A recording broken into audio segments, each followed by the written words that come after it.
It's a bird. It's a plane. It's a... Welcome to the Glaziar Gambol podcast. We have a DC episode for you today, which is something we've been very excited to. We love Marvel, we love superheroes, but DC done right is kind of what we've been looking forward to for a while. And with the general public simmering down from their point on their viewing of Marvel, jumping in and talking about DC seems a lot more, maybe a little bit more fun for people. So we're talking about Superman. The trailer came out today. Yes. Well, teaser trailer. Teaser. But still, two teaser minutes. yesterday. Trailer today. Yeah. First trailer. But we didn't figure out much. It didn't show much. Like, No. It showed a lot of characters. Way more than I expected. Yeah. We were missing Supergirl, but she should be in there somewhere. Missing Supergirl. But they hit all the other main ones that we knew were in it for the most part. Yeah, I was wondering if they held off Supergirl on purpose. Yeah, I wonder if that's could be like a post-credit thing. You know, it's not supposed to be an origin story, so you might not learn a lot about Krypton and stuff like that. So she's probably exists out there somewhere. But I don't know where. I don't know if she's going to be pivotal to the plot at all. So yeah, because I just remember when they casted Millie Alcock, everybody that was excited about it was like 10 out of 10 excited, and people that weren't necessarily, there was like no in betweens. Everybody was either pissed or super happy. Well, it's the same thing about probably David Cornsweet. I mean, a lot of people had a lot of affinity for Henry Cavill, as they should, but well, speaking of that, from the profile, you could tell me it's Henry Cavill. Yeah, I mean, he's not as big, right? Right, like, his neck's not as thick or whatever, but like, I mean, Henry Cavill's a freaking monster. Face-wise, he's like a combination of Nathan Fillion and Henry Cavill. He's got the facial structure of like Brendan Fraser. A little bit, yeah, a little bit. I see it in like the jawline. I thought if Nathan Fillion and Henry Cavill had a baby, that is just like There was multiple points where in the trailer I was like, wait, was that Superman or was that Fillion again? Well, he didn't have the bowl cut, so it's not Fillion. And then I was like, are they doing like a goodbye to Cavill And I was like, no, that's him.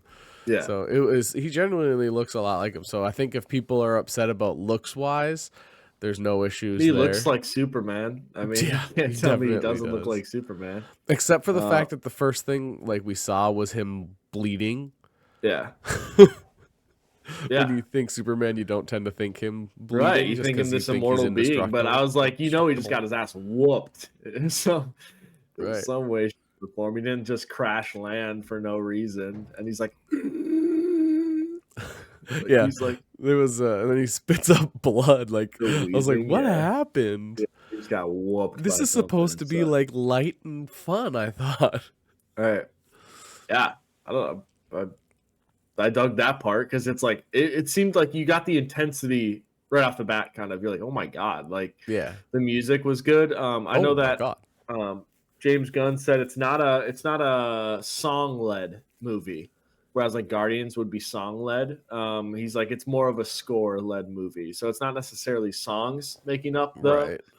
Well, I mean that sung through in the trailer because there was just a electric guitar led score throughout the whole trailer, which I know you'll love. You'll love that because you prefer the. I mean, just not prefer, but like you pay attention to the music choices they make throughout the movie. I care a lot about sound and sound mixing in movies. It's just maybe it's a little bit of the ADHD or whatever, but it's something that ever since I was a kid, like the score, the soundtrack, everything. It's like.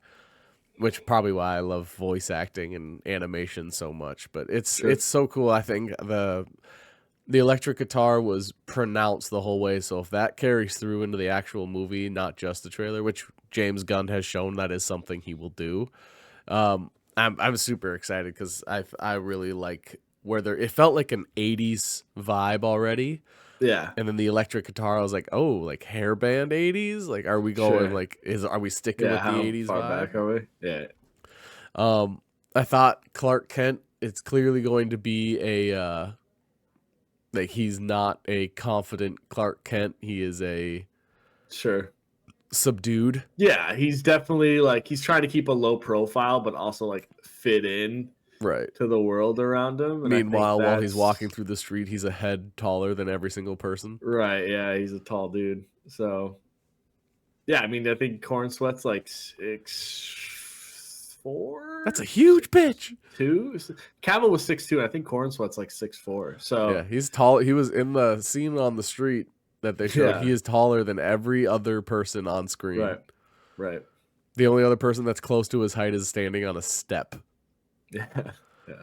Like, he is a tall bitch, and he just looked like, he like bumped into people, almost dropped his glasses. It's like, oh, okay, so he's supposed to be like a subdued, nerdy intern-esque kind of, not intern, but you know what I mean. Yeah, like a newly hired. One thing I really have, like, I didn't really get a lot from the trailer. We don't really know what the plan is, but one thing I really hope is that we get like a really cool maybe a newer style version of Metropolis, just because like the city of Metropolis is iconic in itself to the point where it's been used in a million different forms of media. And when I think Metropolis, I still think of DC and Superman, whether it's like even in like Megamind, Metro City. It's like, okay, it's Metropolis. But I want to see, I don't want it to feel like we're in New York.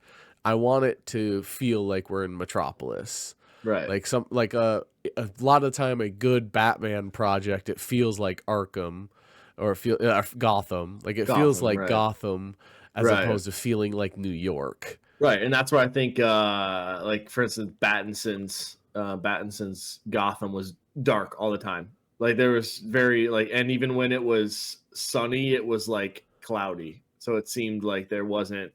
It was a dark place to match the Batman vibe. Yeah. And Metropolis should feel like that, and you can see it even from like Henry Cavill's Metropolis, where the Daily Planet's in this like giant square building, to like the new Daily Planet, which is like this giant globe.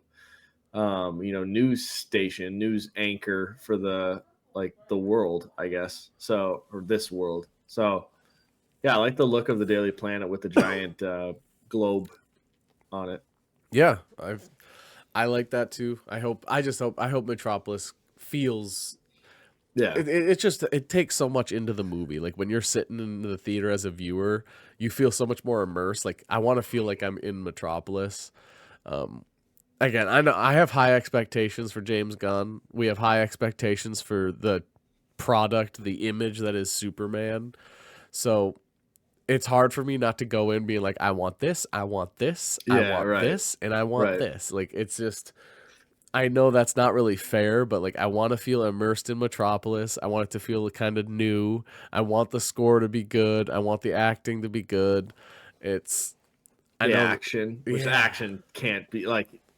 You can't mess up the action. Like, and with Superman, the non-action, the like drama part, the interactions between Lois and Lex and any parts that might not involve straight up fighting feel so much more necessary because of who is like Superman. Right. Like Batman, you always feel like there's going to be a fight. Superman, you don't necessarily always feel like there's going to be a fight. Right. And that's where I think the Batman, like to compare it to the last successful DC project, the Batman, that's what they did very well. They did the action and the Batman part very well, and I felt like you lacked on the drama that is Bruce Wayne, because you didn't get it. I felt you didn't get enough Bruce Wayne from Robert Pattinson to make a good get a good feel for what his Bruce Wayne can do. And so I think they need to balance the Superman aspect, but also get enough Clark Kent. And you see Lois, and Clark talking and then like kissing and stuff. And then later on you see Lois and Superman kind of embracing later on in the trailer. So you're going to get an array from Clark to Superman to Lois in general. So yeah, absolutely. I think it's a huge important part of Superman. Just a little background about me for especially new viewers, but I've always not only favored Marvel, but growing up I hated Batman and Superman. Like I liked Flash, I liked Static Shock, I liked Green Lantern, but I hated Batman and I hated Superman. And so now as an adult, I lean more towards like, you know what, I can see like where they have their pluses, but Sure. yeah, I as a kid I never really liked the idea of somebody that you had to invent something to beat him because he was so invincible.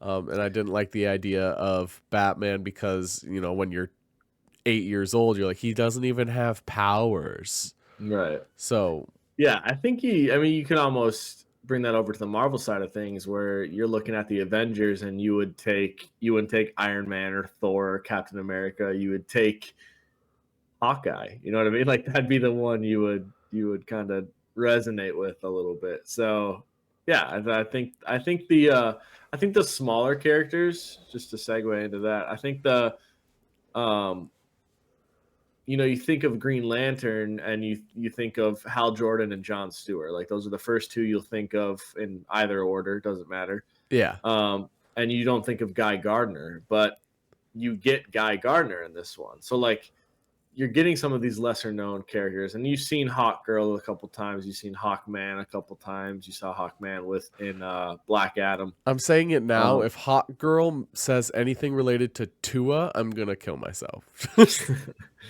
um, I don't think James Gunn would do He wouldn't. that. He'd be way too stupid. Not to And mention you she get probably trademarked it. Mr. Terrific too. Like you're getting some of these like lesser known characters, Is I guess. the guy who plays Mr. Terrific? I wanted to look it up. Darwin. That's Darwin, right? Yep. Yeah. Yeah. You're getting these characters and for everyone saying, James Gunn only hires his friends, like Nathan Fillion has been had 4 other roles in superhero movies. He's been in every Guardians of the Galaxy as a different character. He's been in the Suicide Squad. He was Headpool in Deadpool and Wolverine. So like he is it's not necessarily he is James Gunn's friend, but he's also a terrific comic book actor. He's just talented. Like he happens to also have good connections, which it's so dumb when people say they constantly cast the same his friends. Like Scorsese does the same thing, but nobody says anything about that. Right. Spielberg does that too. Nobody says anything about that. What's his name? The dude, the Tarantino, Christopher Nolan. Yeah. They all cast the same people that they really like and get along with. It just happens to be a complaint when it comes to superheroes for some reason. Right. So because like there's even extras from Guardians of the Galaxy 3 that are already amongst the cast of Superman. And Sean Gunn is an incredible like mocap person. Like What's her name? There's and then Isabella Merced, you know her from Madam Web. For sure. You know, she was one of the 3 girls in Madam Web. But yeah, there's a Nowhere Cree from Guardians of the Galaxy 3 who has an unnamed role in Superman. Like her name is Sarah Dean. Like there's even people like that. I think it's dumb to complain about it, just to like get on a little soapbox. It's dumb to complain about it just because the one thing when you're talking about really most businesses in general, but especially the entertainment industry, connections is how you make a living. So constantly working with the same people is the best way to make sure you consistently make a yearly salary and make a living. Right. And it's like, so I really I one day would love to be a audiobook narrator. There are a couple audiobook narrators that like the same author No, it doesn't matter who the main character is, if it's boy or girl, doesn't matter if it's fantasy, fiction, nonfiction. The same authors, once they create a relationship with a narrator that they like, they will use them for everything. It's like, you're not going to complain about that. Like, they created a connection with somebody talented and consistently want to use them to create their best product. So if James Gunn wants to make a really good movie, so he goes, you know what? I like working with Nathan Fillion because we bounce back and forth really well, and he's really talented. Right. Another example of a super talented person who's in everything, like not just James Gunn movies, he's in everything, is Alan Tudyk. I'm going to guess he's the voice of Crypto. Dude. Yeah, it could be. Yeah, Crypto. Because Alan doesn't have his what he's cast as. It's not listed yet. Oh, sure. And he is one of the best voice actors in history. Oh, for sure. Yeah, he is. I'm gonna guess he's the voice of Crypto. Sure. Yeah. So, like, Alan Tudyk's in this movie. He's been with DC for a long time too. He's done a lot of stuff for DC. So I just think, like, nobody's going to get mad at that, right? Like, if you want somebody good, so you casted him. Nicholas Hoult was with Marvel, but I don't know if James Gunn was part of Marvel at that time, especially Fox. But, like, you have different people. Frank Grillo. He's in this. Like, why is it specifically Nathan Fillion, and why is it specifically Sean Gunn? It's very weird to complain. Like, I could get off the soapbox now, but my gosh, I think that's one of the dumbest complaints, especially if that's going to be a reason for you not to see this movie. Right. This movie looks great. I'm just going to flat out say it. Let's might as well the people like reason not to see it. People are bashing the color grading of the trailer. Why? If you watch Guardians or you watch the Suicide Squad, most recently, directed by James Gunn. It's light and bright and colorful. The Suicide Squad is, like they're fighting a giant starfish kaiju. Like it is supposed to be like that. That's how James Gunn movies look. Not to mention graphic novel / comic book. Like, yeah, and it makes the colors pop. I don't know. People are just trying to find a way to hate on it, much like they do with any Marvel project lately. And this is the first live action DCU project, so they're trying to put it into the ground before it even gets a chance to walk. And we talked about this, texted back and forth as well. One of the main complaints, speaking of like people that are mad about the color needs to be darker, we were texting about people wanting it to be like not just darker but more violent. Like the examples that we brought up, The Boys, Deadpool, Invincible. Sure. I think so obviously the meme is that it's all Zack Snyder fans. It's got to be a lot of them. I mean, right. They want Zack Snyder, they don't want James Gunn, they want Henry Cavill, they want like Superman to kill. It's weird to me that comic book fans want all comic book shows and movies to fall under the same category. Like, they want Superman to act similar to Homelander.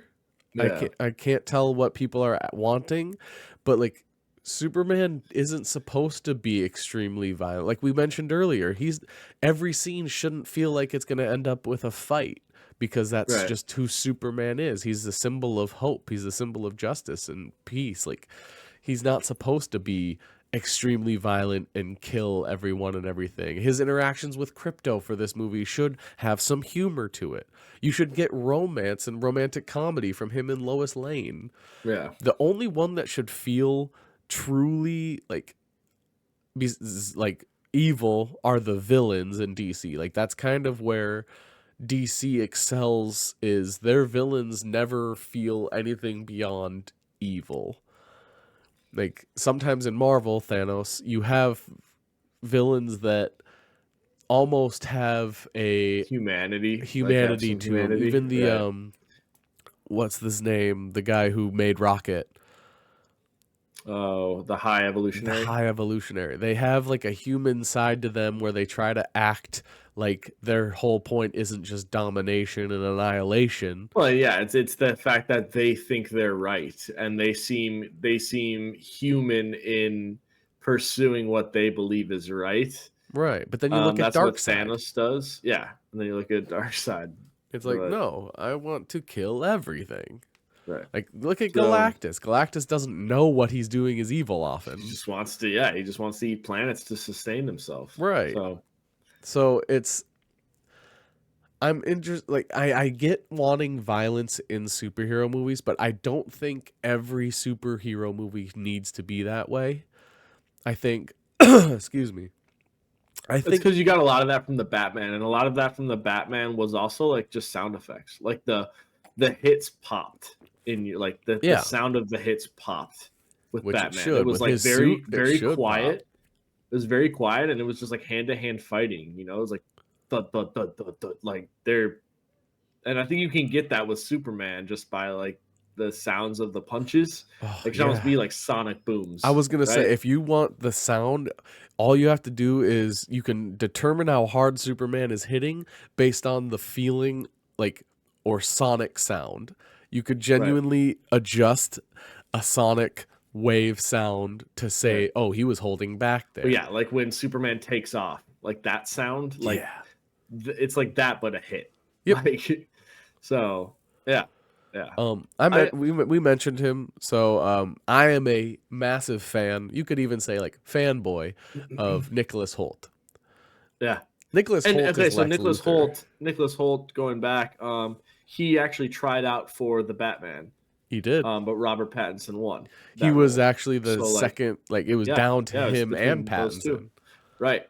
So like he also had ties with Warner Brothers prior. He did. So yeah. There was that a lot of people said like there's this one scene where he's like a suit and he's got a gun and everyone's like, this looks like Agent 47, like Hitman.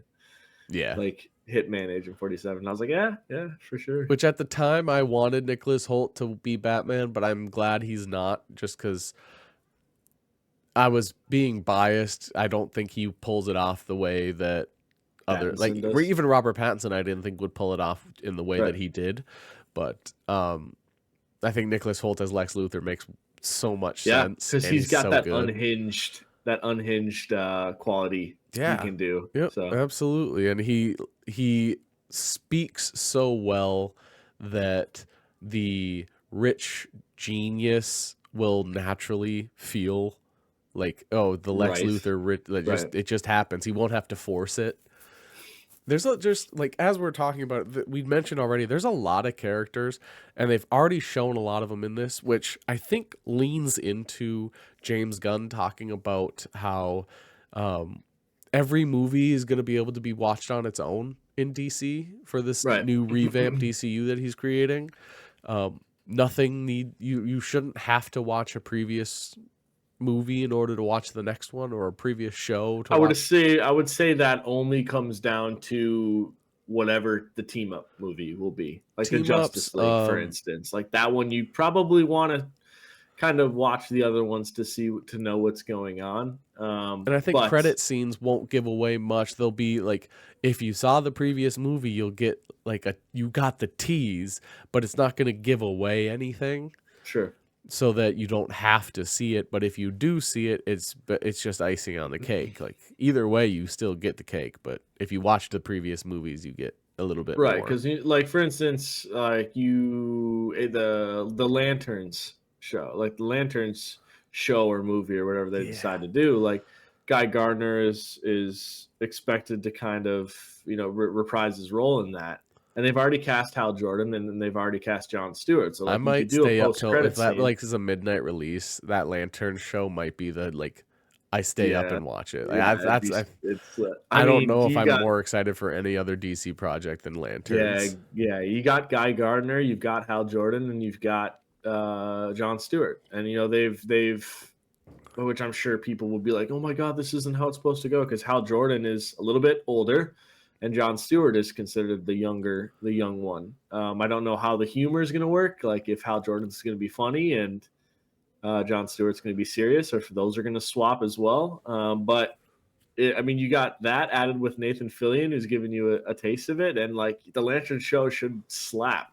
It will. Like there's going to be a Sinestro there probably, and like I don't know. It's just it's going to be good. So I don't really see any way of that show being worse than like a 6.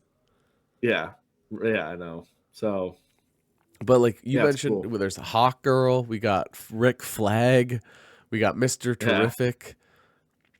I think Supergirl's probably somewhere in this, obviously. So yeah, Supergirl, if she's like depending on when she shows up. Otherwise, you still got Guy Gardner, you got Crypto, you're gonna still have Lois. Yeah, you don't. And James Gunn said we don't need an origin story because we all know an origin story.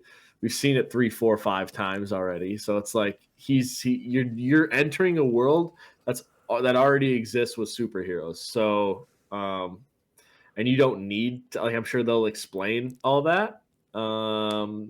So they'll explain kind of the heroes and what they do. But I mean, you know what a Green Lantern can do if you're a DC fan. You know what a Green Lantern can do. You know what Superman can do. Mr. Terrific is probably the new one that a lot of people don't know what he does. And then Hawk Girl and Hawk Man, if you've seen them, they just have this big giant mace they can fly, like this big morning star that they run around and smack people with. So that's cool. It's all cool. So it's going to be an interesting take, like starting in the middle of it. And so you're going to probably resonate with Superman because he's also starting in the middle of it. So, do you know who the character Jimmy Olsen is? Yeah, it's like Superman's human friend. Okay, I love that then. Comic relief, yeah. Because that's Skylar Gisondo, which obviously he's had a good career, but nothing that's like exploded. He's had a lot of voice acting, which is where I mainly know him from. He was. Even from when he was like a little kid, he was an American Dad character that was like one of the hardest I've ever laughed. He's this like little kid who's supposed to be a TV reporter, and it's this little kid reporting on this like gruesome car accident, and he's like, "What does the smell of burning flesh smell like? This reporter no longer needs to know." We're like, "Oh my god!" And he's really talented. So you got like Alan Tudyk and Skylar, which are a couple like the people I really like to see. You got Nicholas Hoult. So I'm already really a fan of the cast. The cast is really good. Yeah. It's really good cast, you know. It just makes me excited. Obviously we both are, but Henry Cavill was somebody I would love to have kept the role. So I went into it thinking, man, it's not what I necessarily want, but James Gunn is so talented. It's one of those things where it's like you kind of have to put your faith in him, and he's doing it right. Like he said, he's following this like overarching book of what he plans for every single thing. Yeah. And he probably learned that from like Marvel. He probably he did. He said Kevin Feige had one, and Kevin Feige in an interview said they no longer have it. And it's like, well, no shit. No wonder your stuff's going like down in quality is you don't follow the book anymore. Yeah. So as long as James Gunn sticks to that, I really don't think it's gonna like fail. And it's exciting to see something like DC has been to the levels of outside of Batman. DC has been on the same level as like Fox and Sony. Yeah, where they just Warner Bros. Yeah, it's just really been bad. Like, bad. There's a couple that I think got hate that shouldn't have. Like, I don't think Shazam was as good as everybody thought. But I also think Black Adam was better than a lot of people thought. Right. So yeah, people just don't like The Rock. So right. That's what it is there. Wonder Woman, the first Wonder Woman is good, and then Wonder Woman 84 sucked. Aquaman was good, and then Aquaman 2, no one went to go see because the DCEU was dead. So it's like, yeah. So and Justice League was super rushed, and The Flash was half CGI, and had Ezra Miller in it. Right. So, then they also had some questionable casting issues with Amber Heard and Ezra Miller. And now like everybody on the internet hates Gal Gadot. Yeah. So it's so yeah. Obviously, you don't know what's going to happen with choices casting, for sure. Yeah, some of but the choices DCU is new, so I gotta constantly remind people that like this is brand new. Doesn't have anything to do with anything. New opportunities for new people, new actors, maybe some new opportunities for old actors that like potentially, what's his name, Jason Momoa getting to play Lobo instead of Aquaman, which is something he would prefer. So it's like you have people that maybe have been in it that can now get opportunities to do something that they want.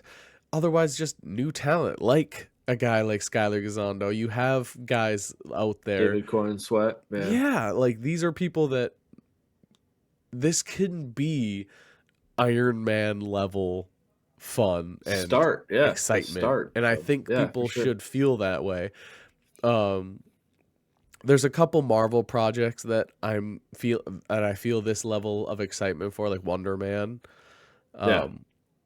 Outside of that, this is like out of all superhero content, I'm more excited for Superman than the final season of The Boys.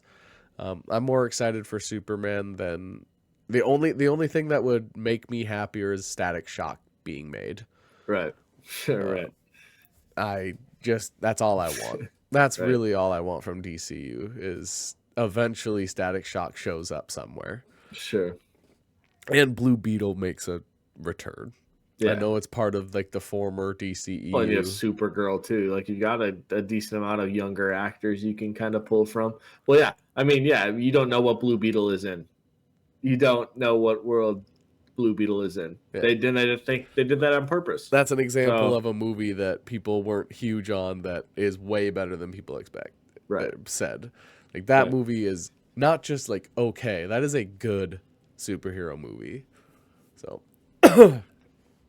I could explain how excited I am about all the what was that? Ramble? I could ramble on all this like how excited I am, how good James Gunn's going to be, how good this casting has been, how good the sound was in the trailer, but really it's just this is the start of something new, but also the level of feeling that we haven't had about superheroes in a long time, and I hope we like embrace it as opposed to, the meme again, Zack Snyder fans demanding it dark and murdery, and I think people don't realize how much they want comic books to be comics again. Like Agatha was colorful. Right. I get the Zack Snyder fans loving that version of the movie because there was a lot more to the movie than what Warner Brothers put out. But Zack Snyder couldn't have saved the DCEU. No, not a chance. He couldn't have. Not a chance. It was bad from the get-go. You didn't want to continue with Gal Gadot. You didn't want to continue with it didn't make any sense. They rushed the DCEU and they made Justice League and it was bad, and Zack Snyder released his movie and it was better. But it wouldn't have saved the DCEU. So you're sacrificing long-term quality of characters you love because you're tied to one variation of a bad movie. Right. And kind of rushing to make money. It's digging that same hole. What it was. It's like Marvel's doing this, let's do this, but instead of doing phase 1 in 3 phases, let's do one phase of 6 movies and then do a Justice League. It just, I don't know. And that's what Marvel had started to do, where they were trying to release 4 movies and shows a year, and they had to kind of slow down. That's kind of how DCEU felt, was like, let's rush everything out. Rush, yeah. You have to keep up with them, when in reality, it's like, dude, just would have paused and done it right. You both could excel. And just like we've told Marvel 100 times, if you have clear fan service, it doesn't have to be the main point of the movie, but there are certain actors fans love there are certain storylines fans love. Just giving a wink to them gets people. It's like the people going. Big of a dopamine hit as nostalgia. Like people will Right. eat it up. Just as Right. You put just a little wink in there. Like there's a poster on a back wall and it's Ryan Reynolds Green Lantern. Like it doesn't have to be obviously that, but like you give Right. little hints here and there. You're giving the fans what they want a little bit, but it's kind of like a toddler where they think they got what they want, but you're still controlling every part of the situation. Sure. And I think James Gunn is going to be able to do that perfectly. Yeah, and I think like just taking back to that like fan service thing, like it's weird to me that they've casted Hal Jordan and Jon Stewart. Like they've casted them already, and I know Lanterns is, you know, on track to eventually be made, but like you cast them already before you even have Batman cast. Yeah. And so like what if the post-credit scene is Guy Gardner going back to wherever and he sees Hal Jordan there, because they're both older, right? Like they're both the older Lanterns. Yeah. And he's like, "Where's John?" And then Hal's like, "I don't know, doing some other shit, like out doing some other shit, right?" And then you see this cocky Green Lantern show up, and he's like, "What I miss?" Like, and it's you know, Aaron Pierre. Yeah. So yeah, I mean that little is all we need. Like that's sick, you know? So yes, sir. Yeah. So my only question for those that are watching and listening, and thank you so much for being here with us, by the way. But like my only question is the DCU something you're excited for? It doesn't have to just be Superman. Obviously, we want to know, but like, is the DCU and this start the level of excitement that we were describing to you? Like, is this going to be Iron Man level, or are you going to tamper your expectations until you see it? Because I think you just jump right in, but I would love to hear what people's thoughts are. Obviously, if we can stay towards the positive side, we'd like to. Obviously, if you want to say what you don't like about it, go right ahead. We'd love to have a conversation, but we like the more positive side of it. So we'll most likely be annoyingly positive in our responses if you do have some negative things to say about this. Yeah, we just want to thank you all again. Make sure while you're here, especially if you've made it this far in this episode, like, subscribe, tell a friend. We're here all the time, and I'm hoping we might get an episode regarding Sony selling their products, their sunk. Yeah. Which Sony selling, like they're selling out. Yeah, maybe. Yeah. So if you're interested in that, that's hopefully another episode that's going to be coming up. If we don't have a full episode next week, I plan to release just something very short as a, hey, we're still here, maybe a short, quick topic, since it is the holidays. But yeah, if you do celebrate, Merry Christmas, Happy Holidays, all that good stuff. Just want to let you all know, you look great today. G. Don't wanna sleep in, cause I got something to prove. I gotta take what I hate and finally make a move. I think of you and all the shit you don't do. Well, I'ma make hella sure that I don't become you. Have no regrets, yeah, I'm tired of my